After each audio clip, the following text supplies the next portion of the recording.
ताज्या घडामोडी पाहिजेत तर मग C24 या आपल्या YouTube चॅनलला लाईक करा, शेअर करा, सबस्क्राइब करा आणि बेल आयकॉनवरती क्लिक करायला विसरू नका।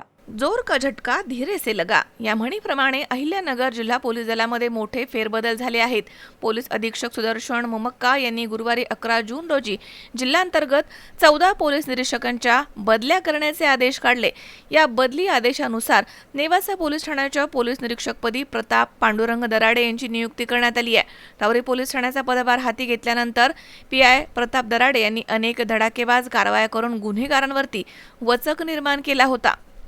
त्यांच्या आक्रमक आणि पारदर्शक कार्यशैलीमुळे ते राहुरी तालुक्यामध्ये सिंघम या नावाने ओळखले जाऊ लागले। त्यामुळे नेवासा तालुक्यातील कायदा सुव्यवस्थेसाठी त्यांच्या नियुक्तीकडे सकारात्मक दृष्टीने पाहिलं जात आहे। नेवासा पोलीस ठाण्याचा अतिरिक्त पदभार गेल्या 2 महिन्यांपासून सायबर सेलचे PI सागर ढिकले यांच्याकडे होता। PI प्रताप दराडे यांनी 12 जून रोजी नेवासा पोलीस ठाण्याचा पदभार स्वीकारला आहे। पदभार स्वीकारताच त्यांनी गुन्हेगारांवरती वचक बसवण्याचे स्पष्ट संकेत दिले आहेत। नेवासा तालुक्यातील गुन्हेगारांसह कायदा हातात घेणाऱ्या टोळक्यांना PI दराडे चांगला धडा शिकवतील असा विश्वास स्थानिक नागरिकांना आहे। मात्र त्यांच्यासमोर अनेक आव्हाने देखील उभी आहेत। नेवासा पोलीस स्टेशनमधील कर्मचाऱ्यांचे अंतर्गत वाद आणि प्रलंबित गुन्ह्यांचा मोठा बॅकलॉग यामुळे त्यांना काम करणं कठीण होणार आहे। त्यासाठी पोलीस ठाण्याअंतर्गत कर्मचाऱ्यांच्या बदल्या करून खांदेपालट करणं अत्यावश्यक आहे।